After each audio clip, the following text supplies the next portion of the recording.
Hello everyone, আসসালামু আলাইকুম। সবাই কেমন আছো? আশা করছি সবাই খুব ভালো আছো।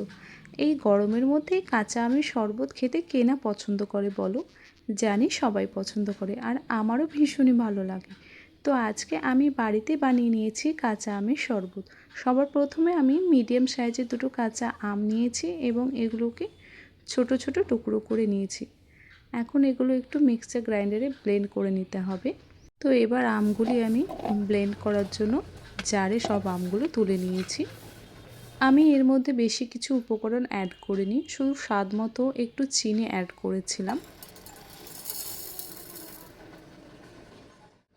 তারপর এর মধ্যে সামান্য একটু জল দিয়ে ব্লেন্ড করে নিতে হবে। তো চলো এটা ব্লেন্ড করা যাক।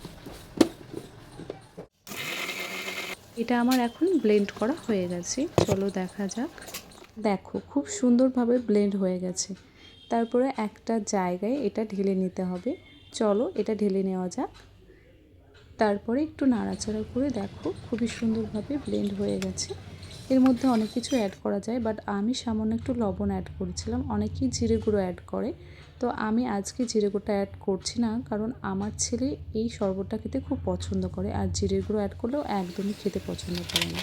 তো সবার শেষে আমি কিছুটা আইস কিউব এর মধ্যে দিয়েছিলাম, যাতে একটু ঠান্ডা ভাবটা আসে। আর এই গরমে একটু ঠান্ডা ঠান্ডা শরবত সবারই খুব পছন্দ হয়। তো দেখো তৈরি হয়ে গেল এই গরমের মধ্যে কাঁচা আমের ঠান্ডা ঠান্ডা শরবত। তোমরা কে কে খেতে পছন্দ করো অবশ্যই আমাকে কমেন্ট করে জানিও।